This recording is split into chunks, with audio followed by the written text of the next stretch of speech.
Court میں جو بھی فیصلہ ہو کسی بھی مسجد کے تعلق سے، لیکن یہ سچائی ہے کہ مسلمانوں نے کبھی کسی گرجا کو توڑ کر، مسلمانوں نے کبھی کسی مندر کو توڑ کر مسجد نہیں بنائی۔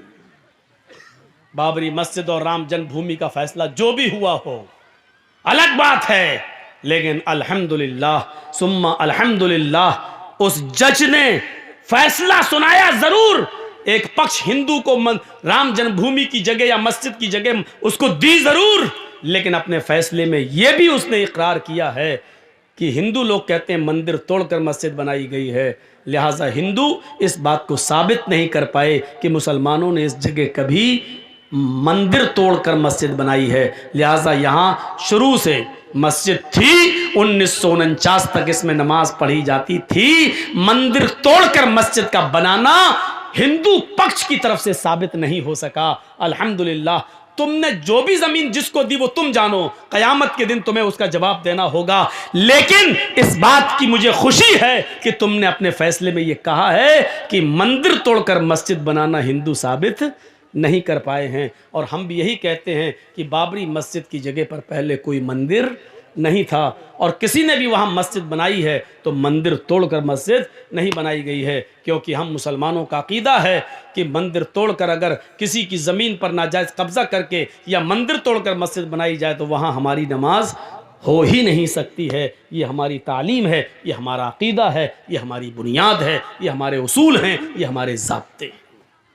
حضرت عمر فاروق یروشلم کی طرف سفر کر رہے ہیں، بیت المقدس فتح کر لیا جاتا ہے، بیت المقدس فتح کر لیا جاتا ہے، بیت المقدس کو آزاد کر لیا جاتا ہے۔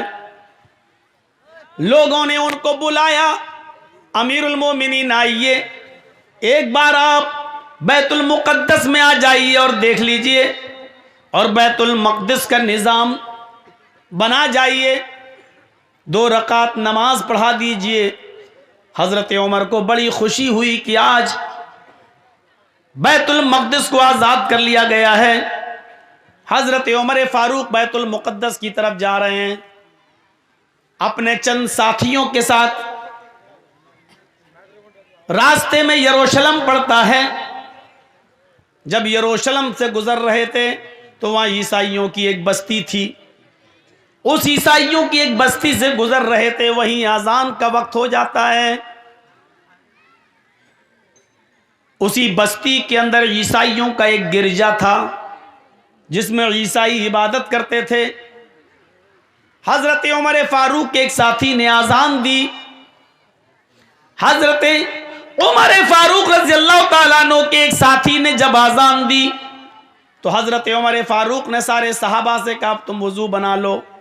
وضو بنانے کے بعد نماز پڑھنے کا ٹائم آیا تو وہ عیسائی اپنی بستی سے نکلتے ہیں، حضرت عمر فاروق کے پاس آتے ہیں اور کہتے ہیں امیر المومنین آپ نماز کہاں پڑھیں گے، آپ کی نماز کا وقت آ گیا ہے۔ انسانیت دیکھیے، حضرت عمر فاروق نے کہا اسی جنگل میں، اسی بستی میں ہم نماز پڑھ لیں گے، چادریں بچھائیں گے اور یہیں نماز پڑھ لیں گے۔ ان عیسائیوں نے کہا نہیں نہیں، ہمارا گرجا خالی ہے، آپ ہمارے گرجا میں چلے جائیے اور نماز پڑھ لیجئے۔ امیر المومنین آپ کے عقیدے کے مطابق جہاں مورتی ہوتی ہے وہاں نماز نہیں ہوتی ہے، لہٰذا میرے گرجا میں مورتی نہیں ہے، ہم نے عیسیٰ علیہ السلام کا مجسمہ، ان کا اسٹیچیو، ان کی مورتی ہم نے ہٹا دی ہے، آپ چاہیے میں نے گرجا کو پانی سے دھو دیا ہے، میں نے اس کو پاک صاف کر دیا ہے، آپ اس گرجا میں جا کر نماز پڑھ لیجئے، آپ کو کون یہاں ہمیشہ رہنا ہے، ایک ٹائم کی نماز پڑھنا ہے اور آگے نکل جانا، بیت المقدس کی طرف چلے جانا ہے، جائیے نماز پڑھ لیجئے۔ حضرت عمر فاروق نے لوگوں سے کہا بیچارہ اگر یہ قربانی دے رہا ہے تو اس جگہ سے بہتر ہے کہ ہم کسی بند جگہ پر نماز پڑھ لیتے ہیں، چلیے۔ حضرت عمر اپنے ساتھیوں کو لے کر گرجا میں گھس گئے، چاروں طرف دیکھا کوئی ایسی چیز نہیں تھی کہ جس چیز کی موجودگی میں نماز نہ ہو، کوئی چیز نہیں تھی۔ ہاں ٹھیک ہے، سب چیزیں اوکے ہیں، نماز ہماری ہو جائے گی، تمہاری اجازت بھی ہے، جیسے سرکار اگر کسی زمین پر نماز پڑھنے کی اجازت دے رہی ہے تو وہاں ہماری نماز ہو جائے گی کیونکہ سرکار کی پرمیشن ہے۔ اگر کسی آدمی کی جگہ ہے اور اس کی پرمیشن نہیں ہے تو آپ وہاں نماز نہیں پڑھ سکتے. جب عیسائیوں نے پرمیشن دے دی آپ ہمارے گرجا میں نماز پڑھ لیجئے تو نماز ہو جائے گی. حضرت عمر فاروق اس گرجا میں گھستے ہیں, صفیں لگا لیتے ہیں, چٹائیاں بچھ جاتی ہیں, صفیں لگ جاتی ہیں. جب نماز پڑھانے کا وقت آتا ہے اقامت کہی جاتی ہے, اللہ اکبر اللہ اکبر, اشہد ان لا الہ الا اللہ, اشہد ان محمد رسول اللہ, حی علی الصلاۃ حی علی الفلاح, قد قامت الصلاۃ قد قامت الصلاۃ, اللہ اکبر لا الہ الا اللہ. جب اس طریقے کے اقامت جب کہہ دی جاتی ہے, حضرت عمر فاروق قبلے کی طرف چہرہ کر کے اللہ اکبر کہنے والے ہیں, نماز کے لیے اللہ اکبر کہنے والے ہیں. اچانک ان کے ذہن میں کوئی بات آتی ہے اور وہاں سے نکلتے ہیں, لوگو چلو ہم یہاں نماز نہیں پڑھیں گے, اقامت ہو گئی, تکبیر کہہ دی گئی, لیکن حضرت عمر نے کیا کہا, یہاں سے نکلو, یہاں نماز نہیں پڑھیں گے. لوگوں نے کہا جب پڑھنا ہی نہیں تھی تو آئے کیوں؟ کہا بعد میں بتاؤں گا, چلو باہر نکلے. پھر اسی جنگل میں آ گئے, وہیں پر چٹائی بچھائی اور نماز پڑھ لی. سفر میں تھے اس لیے 2 رکعت نماز پڑھانے کے بعد سلام پھیر دیا. عیسائیوں نے روتے ہوئے کہا امیر المومنین ہمارا جرم کیا تھا, ہم نے تو خوشی خوشی اجازت دے دی تھی, ہم نے تو خوشی خوشی اجازت دے دی تھی نماز پڑھنے کی, آپ چلے بھی گئے تھے اندر, پھر کیا بات ہے کہ آپ نے ہمارے گرجا میں نماز نہیں پڑھی؟ کیا کسی نے آپ کو منع کیا تھا یا ہمارے پادری نے آپ کو روکا تھا؟ حضرت عمر کہتے نہیں, بلکہ میں خود اپنی مرضی سے نکلا. کہا کیوں؟ کیا ہماری اجازت نہیں تھی یا ہمارے گرجا میں آپ کی نماز نہیں ہوتی؟ آپ کے عقیدے کے مطابق زمین پاک ہونا چاہیے تھی, میں نے دھو دیا تھا گرجا. آپ کے عقیدے کے مطابق اس میں مورتی نہیں ہونی چاہیے تھی, میں نے مورتی ہٹا رکھی تھی, پھر اس میں آپ کی نماز کیوں نہیں ہوتی؟ حضرت عمر نے کہا نہیں اے میرے عیسائی بھائی, بات یہ نہیں ہے کہ اس گرجا میں میری نماز نہیں ہوتی, بلکہ میں صرف اس خوف سے تمہارے گرجا سے نکل گیا کہ میرے دل میں یہ خیال آیا, اے عمر اگر آج تو نے اس گرجا میں نماز پڑھ لی, اگر آج تو نے اس گرجا میں نماز پڑھ لی تو کہیں ایسا نہ ہو کہ تیرے انتقال کے 50 سال کے بعد, 100 سال کے بعد, 200 سال کے بعد جب مسلمان ترقی کریں گے, آگے بڑھیں گے, ان کی حکومتیں ہر جگہ پھیلیں گی, کہیں ایسا نہ ہو کہ بعد میں آنے والے مسلمان یہ سمجھیں کہ جس گرجا میں حضرت عمر نے نماز پڑھی تھی وہ پہلے مسجد تھی, یہ عیسائیوں نے اس کو توڑ کر گرجا بنا لیا ہے. میں یہ سوچ کر نکل گیا کہ بعد میں آنے والے مسلمان کہیں میرے نماز پڑھ لینے کی وجہ سے, بعد میں آنے والے مسلمان کہیں تمہارے گرجا کو مسجد تصور نہ کرنے لگیں اور پھر تیش میں آ کر تمہارے گرجا کو توڑ کر اس جگہ اپنی مسجد نہ بنا لیں. اس لیے میں نکل گیا تاکہ لوگوں کو یہ بات یاد رہے کہ حضرت عمر نے اس گرجا میں اس لیے نماز نہیں پڑھی کیونکہ وہ گرجا تھا, اگر پڑھ لیتے تو بعد میں آنے والے لوگ کہیں اس پر مسجد کا دعویٰ نہ ٹھونک دیتے کہ عمر نے نماز پڑھی اس لیے مسجد تھی, بعد میں کہیں تمہارے گرجا کو توڑ نہ دیں. یعنی جب مسلمان چاروں طرف پھیل جائیں تب بھی حضرت عمر کو ڈر ہے کہ تمہارا گرجا گرجا ہی رہے گا, مسلمان ترقی چاہے کتنی کر لیں لیکن گرجا کو توڑا نہیں جا سکتا ہے, کسی مندر کو توڑا نہیں جا سکتا ہے. یہ اسلام کی دعوت, یہ اسلام کی تعلیم ہے. حضرت عمر نے کہا جب پوری بستی میں مسلمان ہی مسلمان ہو جائیں اور تم چند عیسائی رہ جاؤ اور اس وقت لوگ تمہاری گرجا کو توڑ دیں, یہ سوچ کر کے اس میں تو حضرت عمر نے نماز پڑھی, تو یہ کتنی غلط بات ہوگی. میرے بھائیوں دیکھیے دوسروں کی مذہبی عبادت گاہوں کی کتنی حفاظت ہوتی تھی, یہ جانتے ہوئے بھی کہ مسلمان پھیلیں گے اور اس جگہ پہ مسلمان آئیں گے, ان کی تعداد بڑھے گی, لیکن حضرت عمر کو یہ بھی گوارا نہیں کہ مسلمانوں کی تعداد بڑھنے کے باوجود بھی ان کا گرجا توڑا جائے. نہیں, یہ سب سے بڑی چنوتی تھی. جنگ خیبر جانتے ہیں جو ہوئی تھی, تو جنگ خیبر کے اندر صحابہ نے ایک بہت ایسا کام کر دیا تھا جس سے یہودی خوش نہیں تھے. جنگ خیبر کے اندر جنگ ہوئی اور اللہ کے رسول و صحابہ جیت گئے, خوشی ہوئی, اور یہودیوں کو خیبر اور اس کا علاقہ خالی کرنے کا نوٹس جاری کر دیا. اتنے دن کے اندر تم یہ بستی خالی کر دو, نکل جاؤ کہیں بھی رہو, کیونکہ یہ جنگ اسی بات کی ہو رہی تھی, اگر ہم ہار گئے تو تم یہاں رہو گے, تم ہار گئے تو ہم یہاں رہیں گے, لہٰذا تم ہار چکے ہو, اب اس بستی کو خالی کرو. یہودی خوشی اس بستی کو خالی کرنے لگے. کچھ یہودی اللہ کے نبی جناب محمد رسول اللہ کے پاس آئے. آپ نے کہا یہودیوں, ہمارے پاس تمہارے آنے کا مقصد کیا ہے؟ ہائے ہائے ہائے, اللہ کے رسول کے اندر انسانیت دیکھو کیسی بھری تھی. کہتے ہیں کہ اللہ کے نبی ہم اپنی بستی چھوڑ کر جا رہے ہیں, جہاں ہمیں پناہ ملے گی وہاں جا رہے ہیں, لیکن ہم آپ کے پاس صرف اس لیے آئے ہیں. اس جنگ کے اندر مسلمانوں نے, آپ کے صحابہ نے بہت سا مال لوٹا ہے, ہماری بہت سی چیزوں کو اوپر قبضہ کر لیا ہے, ہمارے مال و دولت چھین لیے ہیں, ہمارے گھر مکان چھین لیے ہیں. اللہ کے نبی نے کہا یہ تو جنگوں میں لوٹا ہوا مال ہوتا ہے, کیا جہاں ہم ہارتے ہیں کیا تم لوگ اس میں مال نہیں لوٹتے ہو؟ کیا مسلمانوں کا مال نہیں لوٹا جاتا ہے؟ فرمایا اللہ کے نبی ہم آپ سے مال مانگنے نہیں آئے, سونا چاندی مانگنے نہیں آئے.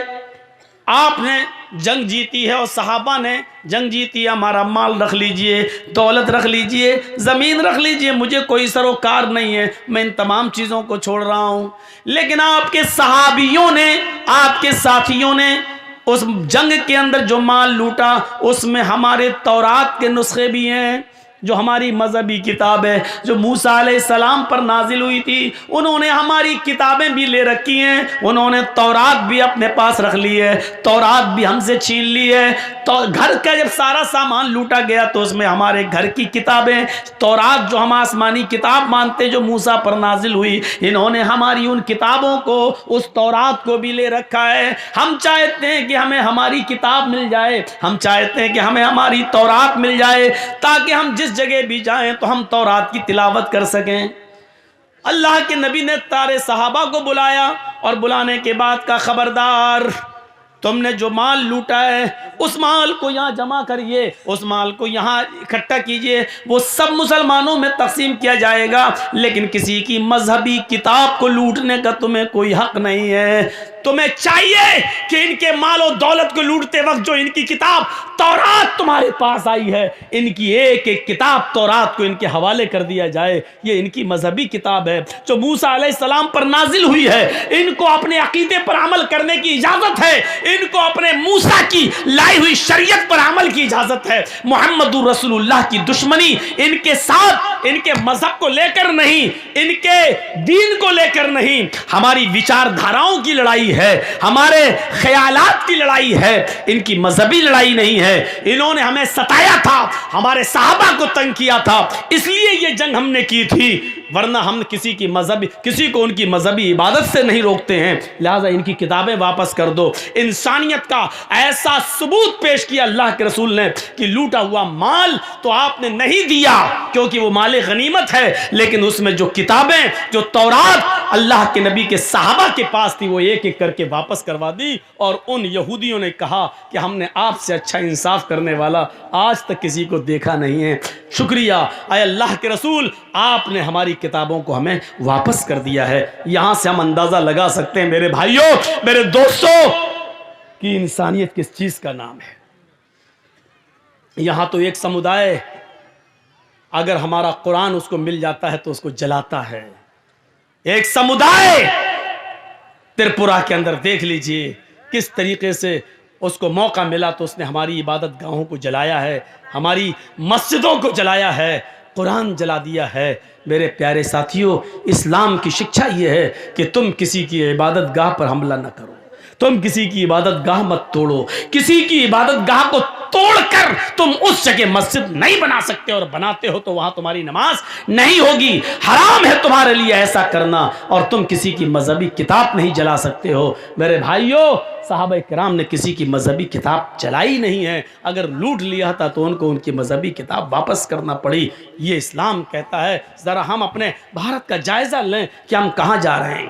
ہاں, اسلام یہ کہتا ہے کہ ہم مسلمان ہیں، قرآن پر ہم عمل کریں، پوری طریقے سے عمل کریں، لیکن ہندو بھائی کی کتاب وید، رامائن اور گیتا، اور یہودیوں کی کتاب تورات، اور عیسائیوں کی کتاب انجیل، ہم ان کی بھی قدر کریں، ان کو نفرت کی نظر سے نہ دیکھیں، عمل قرآن پہ کریں، لیکن دوسروں کی مذہبی کتابوں کو ہم برا بھلا نہ کہیں، ان کی بھی عزت کریں، اور دوسرے مذہب والوں کو بھی چاہیے کہ وہ اپنی مذہبی کتابوں پر خوب چلیں، خوب عمل کریں۔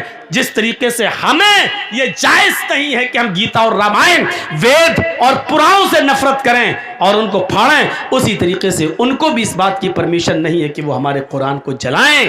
میرے بھائیوں، کوئی مذہب کسی کی دھارمک گرنتھوں کو گرانے، جلانے اور ان کو پھاڑنے کی اجازت نہیں دیتا ہے۔ یہ ہمیں اور آپ کو سوچنا چاہیے کہ انسانیت کس چیز کا نام ہے۔ انسانیت یہ تھی، اس انسانیت کو اپنے اندر قائم رکھیے۔ دنیا میں پوچھئے، پڑوسی ہمارا ہندو ہے، بیمار ہو گیا ہے، اس کو ایک بلڈ خون کی ضرورت ہے، کاش کوئی یوگی مودی کا بھکت، میڈیا والا سنتا اس بات کو اور دیتا کہ اسلام کیا ہے۔ ڈاکٹر نے کہہ دیا کہ اس کو ایک بوتل خون کی ضرورت ہے اور اس میں اس گروپ کا بلڈ لگنا ہے، ہاسپٹل میں وہ گروپ کا بلڈ نہیں ہے، اس کے باپ کا بلڈ گروپ الگ ہے، اس کی ماں کا الگ ہے، بھائی کا الگ ہے، کسی کا لگ نہیں رہا ہے بلڈ گروپ، اور آپ کا پڑوسی ہے، آپ مسلمان ہیں، وہ ہندو ہے، آپ کا بلڈ گروپ اور اس کا بلڈ گروپ ایک ہے۔ اسلام یہ کہتا ہے کہ اس کی جان بچانے کے لیے آپ اپنا ایک بوتل بلڈ دے دیں اور اس ہندو کی جان بچا لیں۔ وَمَنْ أَحْيَاهَا فَكَأَنَّمَا أَحْيَا النَّاسَ جَمِيعًا، ناس کہا ہے، مسلمان نہیں کہا ہے۔ جس نے کسی ایک انسان کو بچا لیا، جس نے کسی ایک منشی کی جان بچا لی، فَكَأَنَّمَا أَحْيَا النَّاسَ جَمِيعًا، گویا کہ اس نے پوری دنیا کی انسانیت کی جان بچا لی، گویا کہ اس نے پورے وشو کی مانوتا کو بچا لیا۔ یہ قرآن کہتا ہے ایک انسان کی جان بچانا، چاہے ہندو ہو، سکھ ہو، عیسائی ہو، کرسچن، یہودی، بدھسٹ، سکھ، جینی، کوئی بھی ہو، یہ مت دیکھیے کہ وہ کون ہے۔ ہاں، جرجیت صاحب کا پڑوسی بلڈ کی ضرورت ہے اور جرجیت صاحب روزے سے ہیں، رمضان کا روزہ ہے، اب کیا کریں؟ اس کو ابھی 1 گھنٹے کے اندر بلڈ کی ضرورت ہے، نہیں تو وہ مر جائے گا۔ ڈاکٹر نے کہہ دیا 1 گھنٹے کے اندر بلڈ چاہیے، تو جرجیت صاحب کے اوپر اب ضروری ہو جاتا ہے کہ اس کو 1 بوتل بلڈ دیں، لیکن روزے کی حالت میں بلڈ تو نکلوایا نہیں جا سکتا ہے۔ ڈاکٹر نے اگر جانچ لکھ دی ہے کہ بلڈ کی جانچ کراؤ، تو تھوڑا سا بلڈ تو نکالا جا سکتا ہے روزے کی حالت میں جانچ کے لیے، ملیریا ہے کہ ڈینگو ہے، روزے کی حالت میں بلڈ کی جانچ کرائی جا سکتی ہے، تھوڑا سا نکالا جا سکتا ہے، لیکن 1 بوتل 250-300 ml یہ آپ نہیں نکلوا سکتے، لیکن کسی کی جان جا رہی ہے اور اتنے بلڈ کی ضرورت ہے، تو ایسی صورت میں اسلام اجازت دیتا ہے کہ تم اپنا روزہ توڑ دو اور اس کی جان بچانے کے لیے 1 بوتل بلڈ دے دو، اور اس روزے کی جو چھوٹ رہا ہے تمہارا، اس روزے کی قضا بعد میں، عید کے بعد 1 روزہ بعد میں رکھ کے پوری کر لینا۔ اسلام اجازت دیتا ہے روزہ توڑنے کی، کسی کی جان بچانے کے لیے۔ میرے بھائیوں، عبادت بہت بڑا حق ہے اللہ کا، روزہ اللہ کی عبادت ہے، لیکن اللہ نے یہاں کہہ دیا کہ اس وقت انسانیت کا تقاضا یہ ہے کہ تو اپنا روزہ توڑ دے، میری عبادت توڑ دے اور کسی انسان کی جان بچا لے، کیونکہ اس کو ہم ہی نے انسان بنایا ہے، ہم ہی نے اس کو پیدا کیا ہے۔ میری عبادت بعد میں کر لینا، ابھی اس کو تیرے خون کی ضرورت ہے اور تیرے خون سے یہ اس کی زندگی بچ جائے گی۔ شریعت کہتی ہے کہ یہاں روزہ توڑ دو اور 1 بوتل بلڈ دے کے اس کی جان بچا لو۔ میرے بھائیوں، کیا یہ انسانیت نہیں ہے؟ کیسی انسانیت تھی؟ اس انسانیت کو ہم اپنے اندر پیدا کریں اور دیکھیں، یہ انسانیت تھی۔